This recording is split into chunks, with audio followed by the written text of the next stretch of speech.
So welcome today everyone to the Laserfiche Forms Showcase. Today what we're going to do is go through some of our more popular forms implementations that we use with a lot of our clients. And the purpose of today is to go through some of the possibilities that you can do with forms and what goes into building out each forms process. So we'll take a look at some of the ideas, some of the planning, and then how you can implement those. So we're going to cover our top 5 today. And if you have any questions or have anything that you want further explained, feel free to put it in the chat window or the question window, and we'll address all the questions at the end.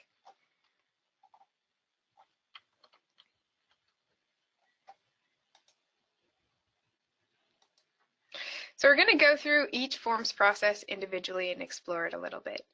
The first one that we see a lot of requests on is an onboarding checklist.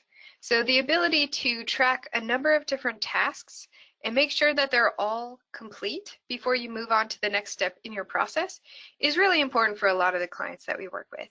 So we're going to explore an HR onboarding process, but some other ideas of where you could use these similar concepts, some riffs on this idea, include new clients. So if you onboard new clients, or if you open accounts where you need a number of different pieces of paperwork to be completed before you can open the account, or if you have other multitask processes that you perform on a regular basis, those would all be good candidates for a process that's similar to this.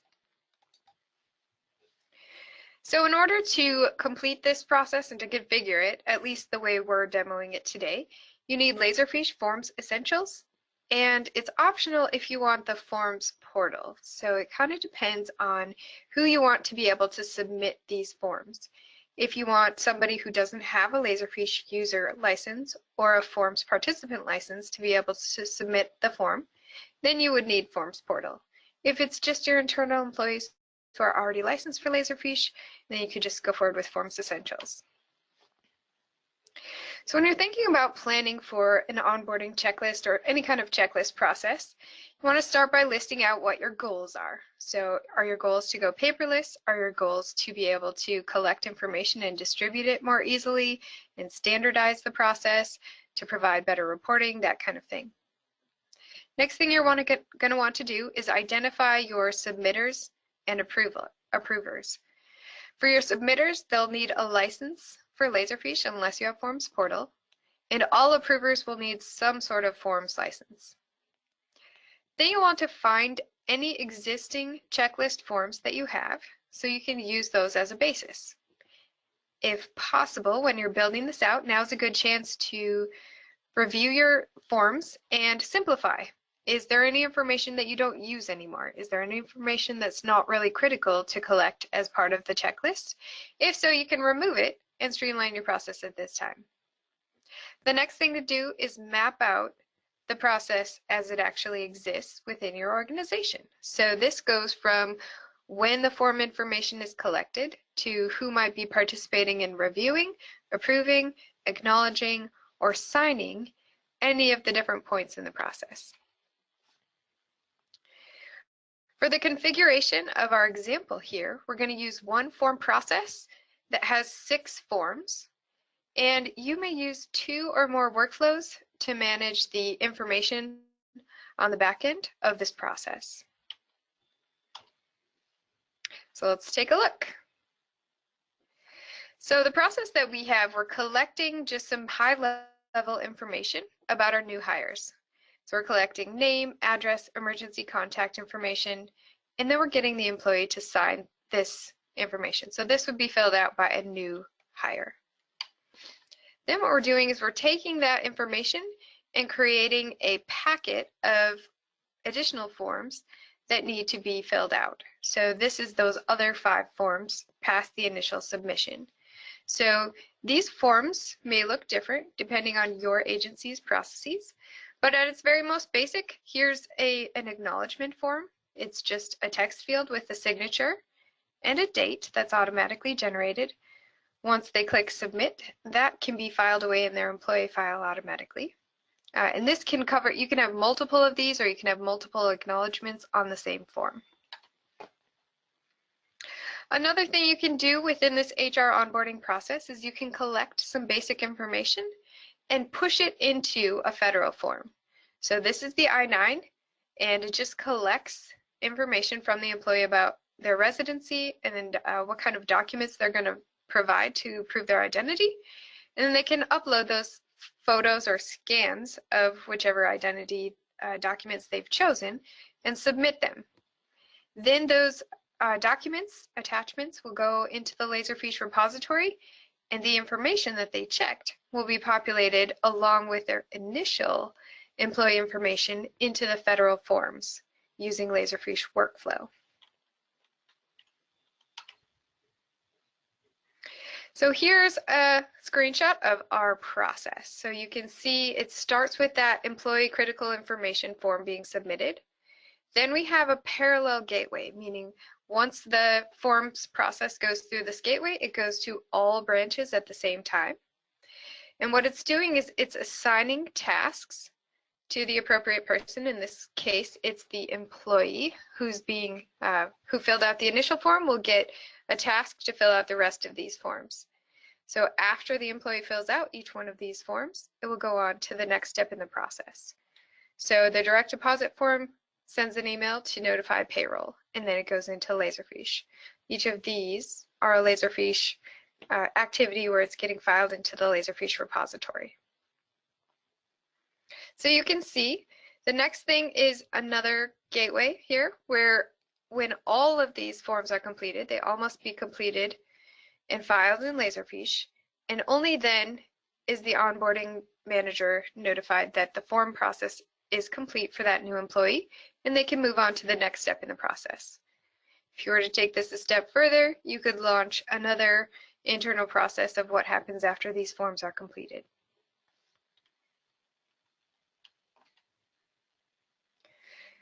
The workflows, we have a couple of workflows for this.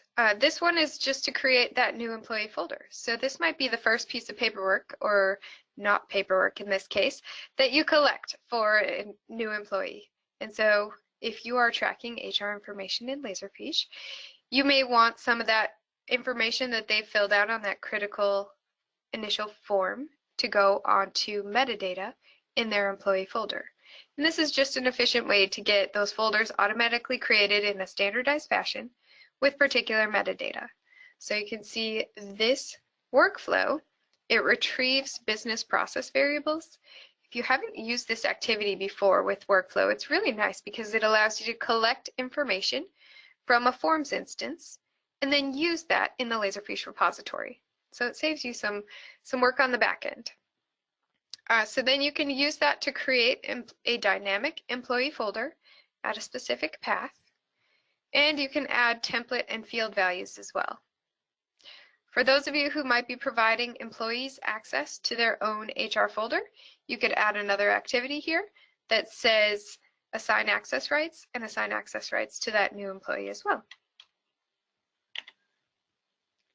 And then here's our other workflow that's part of this process. This is the workflow that fills out those federal forms with the information from the forms process. So again, we start off by retrieving the business process variables, so that'll give us all of the information that the employee filled out in any of the forms that we need. We're creating a couple of other tokens that we need for the forms. And then we use a process in a Laserfiche where we can use those tokens to fill out a PDF form and then file it into their employee folder. So we fill out the I-9 and we fill out the W-4. Then we just have the workflow waiting for those documents to be in the folder. And then in this case, we're sending out an email saying that these forms need to be signed. But if we have the DocuSign integration, we could also request the signature via DocuSign for those documents, and then wait for the documents to come back in from DocuSign and maybe notify the person who's waiting for those signatures that it's complete. All right, so that's our onboarding process. The next one I want to talk about is contracts. We get a lot of requests for processes that have to do with contracts. There's a lot of challenges with contracts, from designing and maintaining the language in a contract and the conditions in a contract, to More importantly, a lot of times reviewing contracts that are about to expire or need to be renewed. And this is a great use of Laserfiche forms and workflow. But this kind of process that we're going to show today doesn't just apply to contracts. It could also apply to any kind of documentation where you're collecting a lot of pieces of information. You want it to go to a single document, and then you want other people to be able to collaborate on that or review it and approve it in an editable format before it's complete. Also, it's good for anything where you need to track the status of things that are upcoming using reports. So it could be for project plans, new client overviews or annual reports, or status reports is another one we have listed. Okay, so for this one you need Laserfiche Forms Essentials, SQL Server Management Studio, Workflow, Laserfiche version 10.2 or later, and Microsoft Word because we're writing to an editable document. When you're planning for a contracts process, first thing you want to do is again list your goals. So what is it that you'd like to accomplish by digitizing this process? You have to identify the people who will be participating in this process. So this is not only the people who are submitting the forms, but anybody who's going to be involved in having to review particular parts of the form or submissions. Could be legal, but it could also be department heads. So you want to find everybody who's going to be participating and make sure that they have some type of Laserfiche access or the appropriate type for their role. Then if you have any contract templates that you want to start with, that would be a good thing to identify. And then you want to map out the process for approving or routing or getting those contracts developed. Then you want to plan for how you're going to collect signatures. Typically a contracts process will involve some type of signature. So you have a couple of options for this. You could send out contracts at the end of the process using a DocuSign or Signix integration. You can send it out just via email and collect it more manually. Or you could still, do the old-fashioned print it out and get it signed with a wet signature as well. But it's something to keep in mind, because if you want to plan for that ahead of time, you'll save yourself a little time on the backside when you go to configure it. When you do get to configuration, you have one forms process with one form in our instance here, 3 workflows, and at least 1 SQL table. So let's take a look at what this looks like. All right, so we have built here a form with a couple of different tabs. If you have one of the later versions of Laserfiche forms, it's really easy to create these tabs, which make your forms look shorter and are easier to understand for a lot of people. So in this case, we have a welcome tab that's just an introduction to this form. And if you needed to create a new vendor, there's a possibility, or there's a part here where you can submit new vendor information. But what we're looking at right here is the contract information tab. This is basically going to translate to Laserfiche metadata for this contract. So we're collecting the name, a general description, who's the owner within the organization of this contract, whether there's a renewal or not, when it starts, and how long it is. We'll use that information later to be able to track when the renewals are and backdate ourselves a task that will allow us to start preparing for that before it comes up, and definitely before it passes. The next tab is the contract upload. So this just allows you to attach the contract itself and any supplemental documentation that's needed to support that for the people reviewing it downstream. Once they fill out that form, they can submit it, and this is what this process looks like in Laserfiche forms. So you have your start, that's the submission of the form we just saw. Then you have a gateway that, if the contract is rejected, it goes back for resubmission to the initial submitter.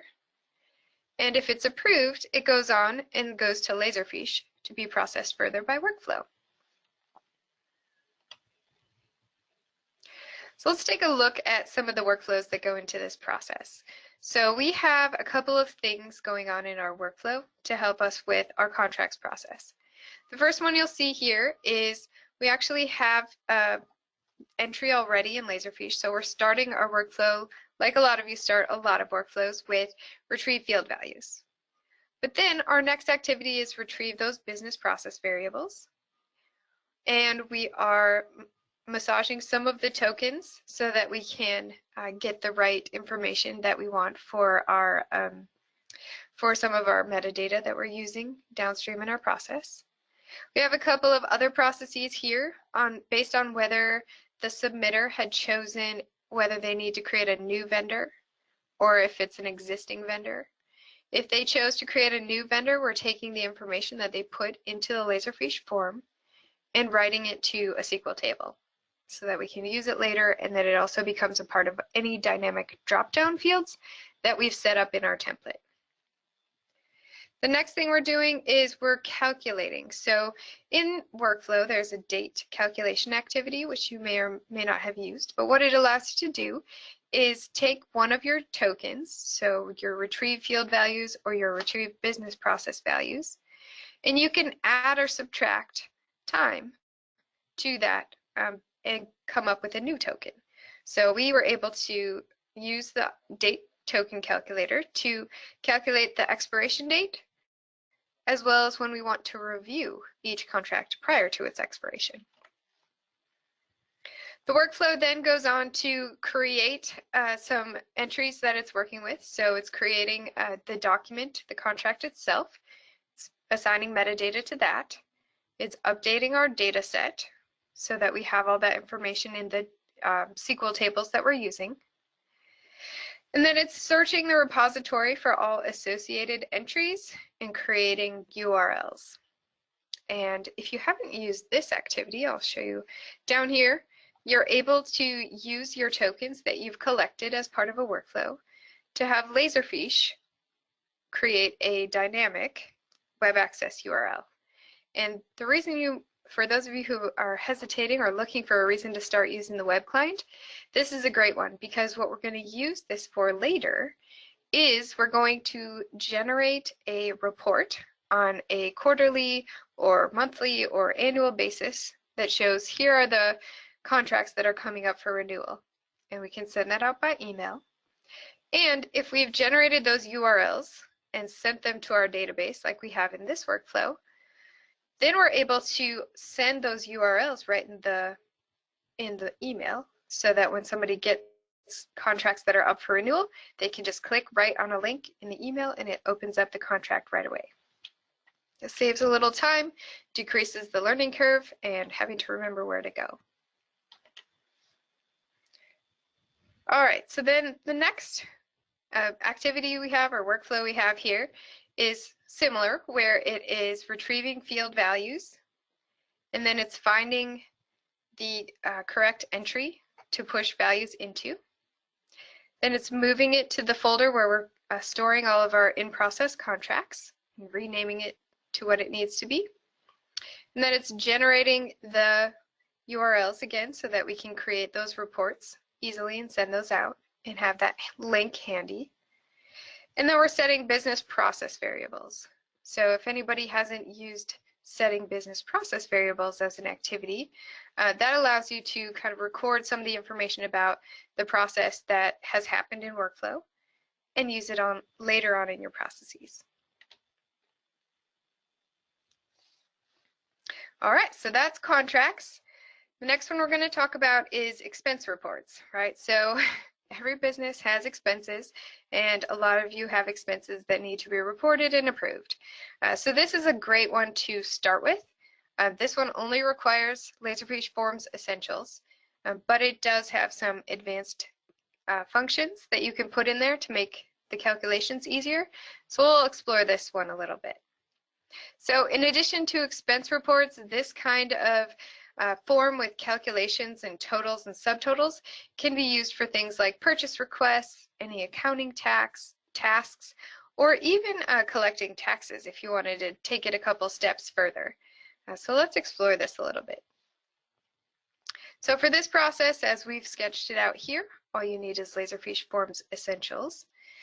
If you wanted to take it a little further and collect, do taxes or something else, you could collect payments. So that would be an optional add-on as well.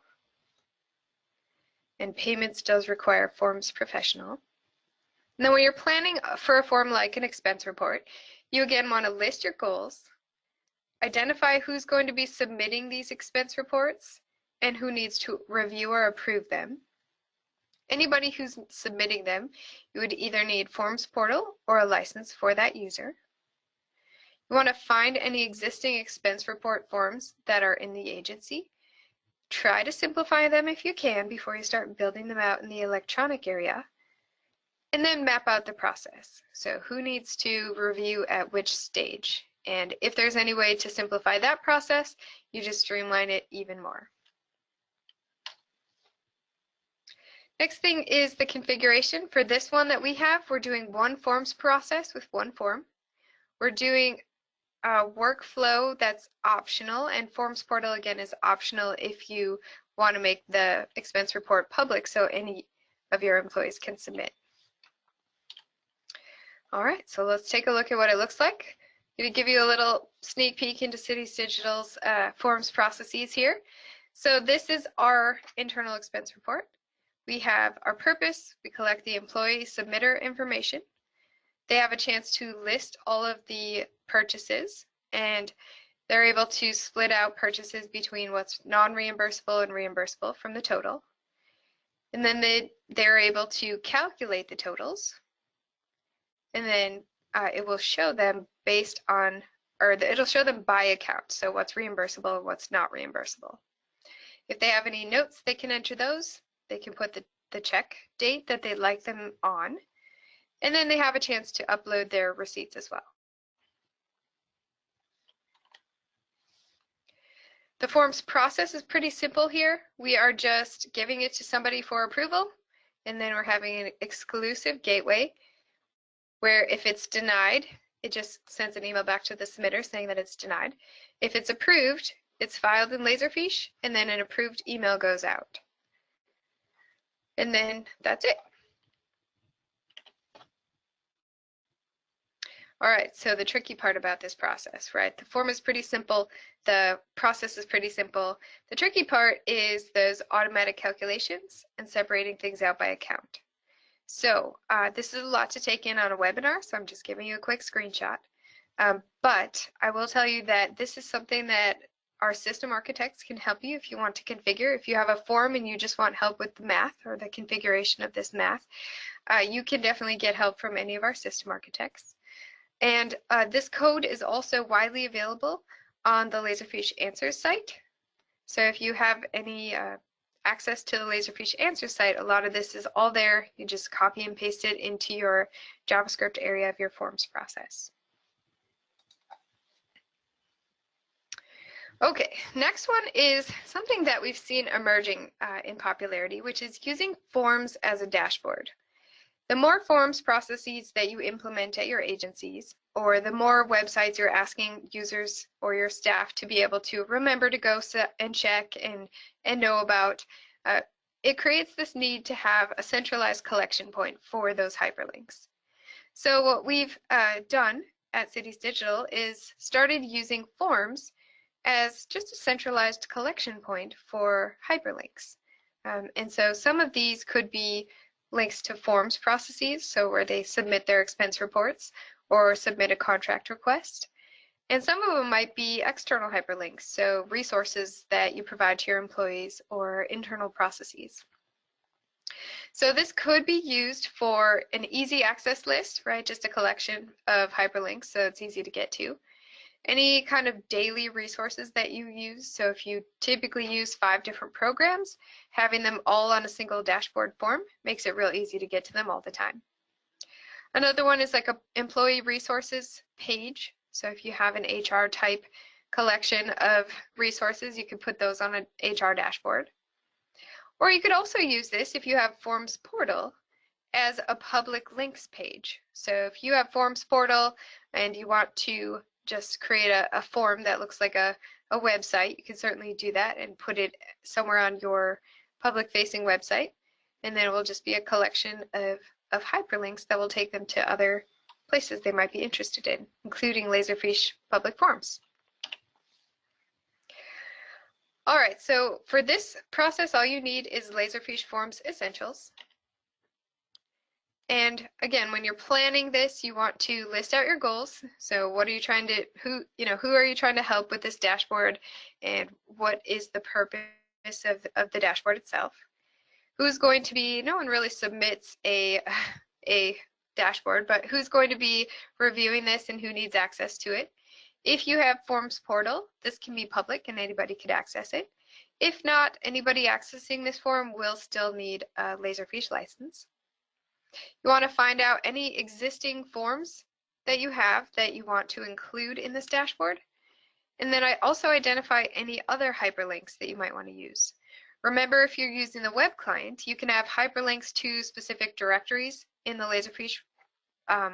Laserfiche repository, or you could even have a hyperlink to search results. So that would get, say, the most up-to-date view of any new documents that are submitted or any new contracts, or you could have a listing of shortcuts for any contracts that are expiring in the next 2 days.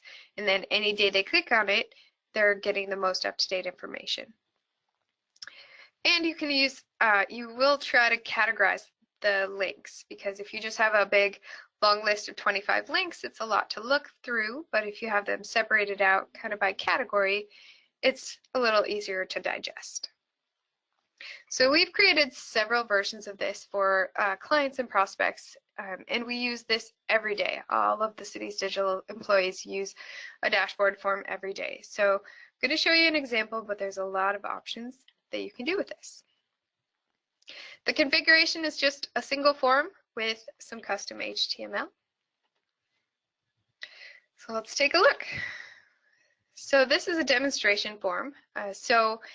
What it is, or it's just 2 categories. So these are links to forms processes at the top, and each one of these launches a forms process. So you can start filling it out. It's very clear from the hyperlink. It's just what each one does. You're able to click on it and it opens to a new form. And then at the bottom here we have Laserfiche resources, and these are all just links to different websites where Laserfiche resources are listed. So support, answers, solution exchange, help guide, etc. All right, so when you're in your Forms Designer, this is what it actually looks like, because it's just one HTML field, and then you just insert the code, and the preview looks like this. But when you go to edit the HTML, actually, it looks like this. And we will be providing the code for this dashboard form, this HTML code here, and that will be available for one of our downloads from this webinar. So you'll be able to copy and paste that into an HTML field, and then you can just edit the different links and text you want to display for each link, as well as the colors if you want to edit the colors. This one you can't really see on the screenshots here, but when you hover over any of the links, it makes them bigger so they're easy to access and click on. It's a super mobile-friendly form too, so if you've implemented mobile or if you've started using the web browser as your main Laserfiche interface, it really makes it nice. And then there's one other special thing about this particular form, which is because you're just using forms as a dashboard, you don't want somebody to see or think that they have to submit anything in order to be able to use this form. So by default, Laserfiche forms just include a submit button, but in this case we want to hide it. So you do need this little piece of JavaScript in your CSS and JavaScript tab for your form. So this is easy. Again, this is available on Answers, or it'll be available in the documentation for download from this webinar. You can just copy and paste this in, and then it will hide your submit button. So you have a nice clean form. All right, and the last one we're going to go over, just because we've had so many requests for this, is public records requests. And we get this a lot from our public agencies, but for anybody who's not working with public records requests, this type of process is really good for a lot of different things. So basically with a public records request, we're taking an incoming request and assigning out responsibility for fulfilling that request by a central person. And then after everybody who's been assigned that responsibility has completed their task, we're having that central person again approve that whatever the deliverable is and releasing it. So this could apply to a vendor portal. It could apply to any fulfillment requests. It could apply to client reviews where you're having a request for a client review. You need input from a number of people before you pull the final product together. Or any kind of annual report. So if you're preparing the state of the city report or the state of the company report, then you would be able to use a process like this for that. All right, so this is one of our more involved processes just because we are trying to automate a lot and pull together a lot of different resources. So for the process that we're going to show today, you need Laserfiche Forms Professional, and that's just so that we can pull a standardized list of a few different pieces of information into a dropdown. You need Forms Portal so that you can collect unauthenticated form submissions. If you then want to also provide that information to public members of the public or people who don't have a Laserfiche license in your organization, you need Public Portal. You'll need SQL to create the tables. You'll need Laserfiche Workflow and Laserfiche 10.2 or higher. When you're planning a public records request or fulfillment type request, you want to list out what your goals are, your primary goals. You're going to identify anybody who's going to be part of the approval or submitting records or any part of this process. Other than the initial submission, usually most people in the process will need a Laserfiche license to be able to participate in the process if it's going to stay entirely in forms. You want to find any existing request forms or fulfillment forms that you have so you can use those as a basis when you're designing your form. You want to map out the process, so who does it go to after the initial submission, who's part of that fulfillment process, and then who does it go to before it's released. And then if you're going to collect payments for this and you want that to be included in the form process, you should start thinking about how you'd like to utilize payments or manage payments as part of this form process. You have a couple of options with Laserfiche.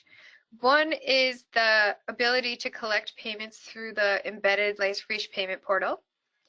The other, that allows for credit card payments just on the spot for maybe a total that's been auto-calculated on the form. You could also just email the person what the total is in an invoice after they've submitted the form, and then you could just hold their request until you've received either a check or a telephone order for payment. For the configuration that we're going to show today, I am actually going to show two. You're going to have a forms process with 3 or more forms, depending on how involved and how many steps are in your process of review and approval. You'll have 1 or more workflows, a SQL table, which is optional, and payments module, which is optional as well. So let's take a look. All right, so we have our form being submitted. This is our kind of more simplified, streamlined process. So once the form is submitted, the clerk reviews the submission and requests departments to review and approve and provide the records for each of their affected records. So if they have records that they need to submit, they upload them to the Laserfiche folder, and then they mark that as approved. And then at the end, that request is and any supporting documentation are sent to the Laserfiche repository. This form looks like this, so it's pretty simple. It just has the requester name and the date, and then what their address is, and email address and phone number, and then just a quick description of what they would like. So a description of the information. So it's pretty open-ended, so they could request kind of just any general information, and then they click submit. The clerk will get something like this, where it's the same information at the top, so you can see all the information from the initial submitter is here, but then we can assign it to a particular person or departmental contact to fulfill that record request. After the clerk has assigned it, the department gets this form, so they'll get the same information at the top of the original submission request. They'll get who the clerk assigned it to, and then they'll be able to fill out their information. So their department, who handled it, and their email address. They'll be able to fill out how they fulfilled the request and sent it out, and then what information was classified as. So in this process, some of this record request is happening outside of Laserfiche, right? They're collecting the documentation. It might be in Laserfiche, but it's outside of the forms process, and they put it in a folder that's designated by the process. But this is really just collecting the information about what's being fulfilled and what they had done about it, not the records themselves. I'm going to show another process that's more involved, but it keeps more of the processes within the Laserfiche form process. So in this example, what we're doing is we're having the information sent via the initial form, and then what we're doing is we're starting a workflow, and then we're doing a public record request review again by the clerk, and we're generating a unique ID for each request, and that just allows us to track that request and the status throughout the system. If we do this, if we start identifying and kind of making that tracking token as part of this process early on, then we're able to, say, auto-generate responses to the requester if you need to ask for an extension or just let them know that you need an extension. So those notifications of reasonable efforts can go out automatically and give them a reference number to go off of. So we're using workflow to be able to generate those request IDs and then populate them into both our workflow and our forms process. If the record request gets rejected or is unable to be fulfilled, an email goes back to the requester letting them know that it wasn't able to be fulfilled. But if it gets approved and it's going through, what it's going to do in this case is it's going to create, similar to our HR onboarding process, a forms task for each department that has been assigned to participate in the record request. So this allows us to ask more than one person to participate, and it also allows us to, just like our onboarding process, wait for collection of all of the different departments' information before we proceed on to the next step. So in this one, we also have a little reminder. So this keeps people from forgetting about records requests. So if they don't fulfill it within a certain amount of time and mark this task as completed, they'll get a reminder saying, hey, you still have this task outstanding, please submit it. So once all of the departments have finished collecting their information, they're able to then, or the process is then able to move on. So what it does is it creates a folder, a record folder in Laserfiche. So this is getting tracked in records management. It's inserting the public request data into Laserfiche and kicking off a workflow. It's generating an invoice. This is done through workflow as well. So what it's doing is taking the cost estimates that were part of the form, putting those into a PDF, calculating a total, and auto-emailing that to the requester, letting them know what their total estimated cost is.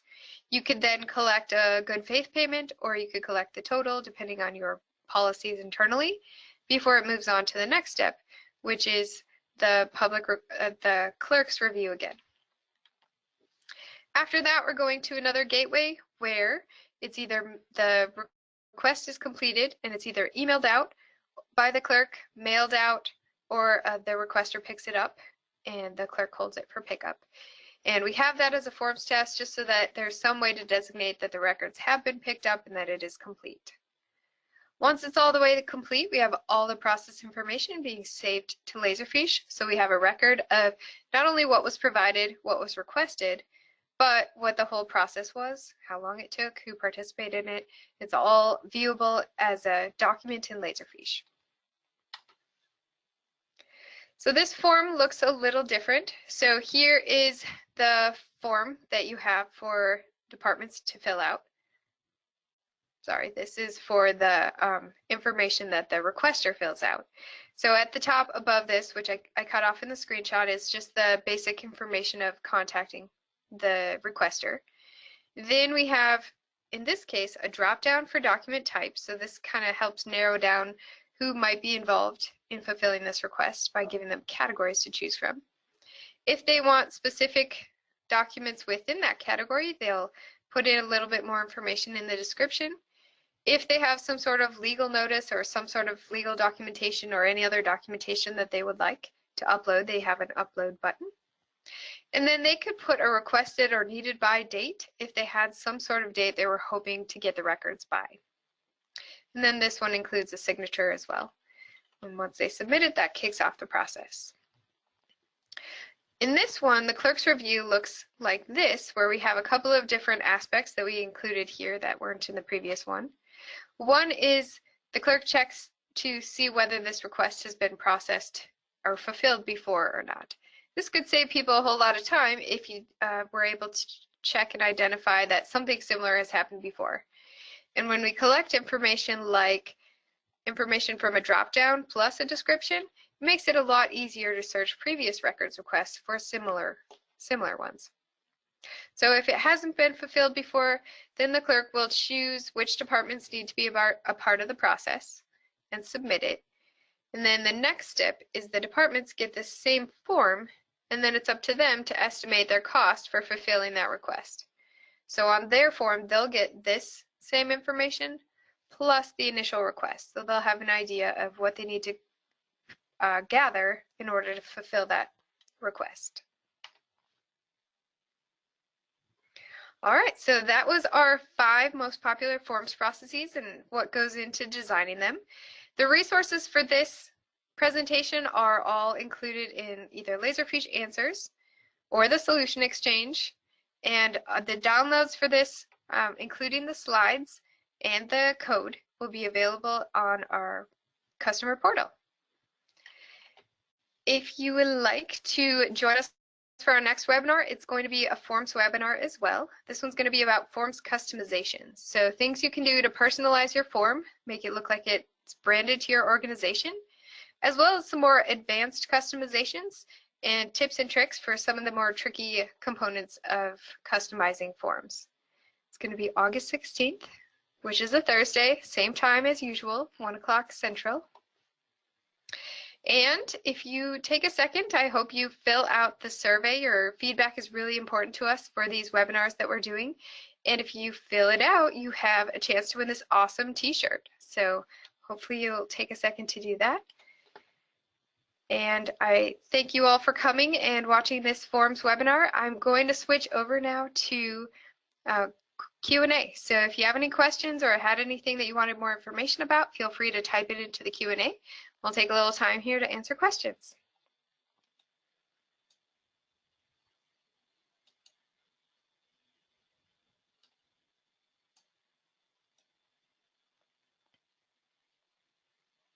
All right, looks like there are not getting any questions submitted right now. So I think this is it for today. If you have any questions though, or something comes up after you're talking about this in the office later, definitely feel free to reach out to our consulting department to get any more specific information. These are form processes that we have implemented with customers and we have demos of. So we're able to show you and provide any assistance that you need with configuring any of these forms processes. And also, if you need anything else, the email again is consulting@citiesdigital.com. All right, thanks everybody so much and have a great rest of your week.